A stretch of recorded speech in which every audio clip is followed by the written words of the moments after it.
Hi అండి అందరికీ. ఈరోజు మార్నింగ్ లేచి ఇంట్లో బయట కడుక్కున్నాను. తర్వాత పళ్ళు పోయడానికి ఒక అక్క వాళ్ళు పిలిచారు. ఈ ఆచారం అందరికీ ఉండదండి. మాకు కూడా ఉండదు. ఈ ఆచారం ఉన్నవాళ్ళు ముగ్గురు లేదా ఐదుగురు ముత్తైదువలని పిలుస్తారు. లేదంటే ఒక అమ్మ తల్లి, ఇద్దరు ముత్తైదువలని పిలుస్తారు. ఈ అక్క ఇద్దరు ముత్తైదువలని, ఒక అమ్మ తల్లిని పిలిచింది. నార్మల్‌గా అయితే ఒక కోక చూపిస్తారు.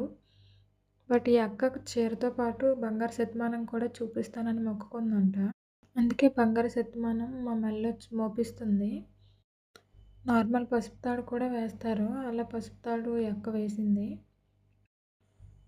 ఇలా పళ్ళు పోయడానికి ఒక 6 ఇల్లు వాళ్ళు పిలిచారండి. పసుపు తాడు వేసిన తర్వాత వాయినాలు ఇస్తారు.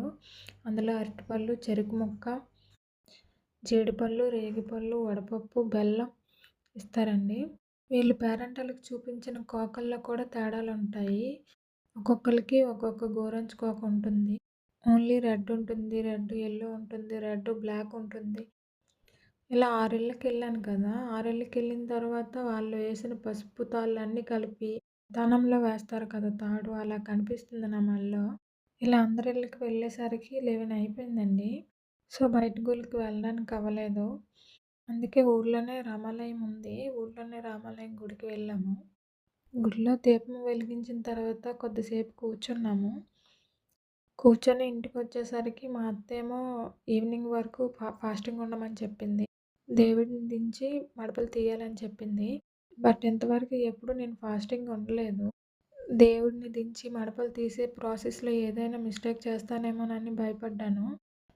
అందుకే నెక్స్ట్ ఇయర్ ఉంటానని మా అత్తతో చెప్పాను. మా అత్త కూడా సరే అని చెప్పి తను ఫాస్టింగ్ ఉండింది.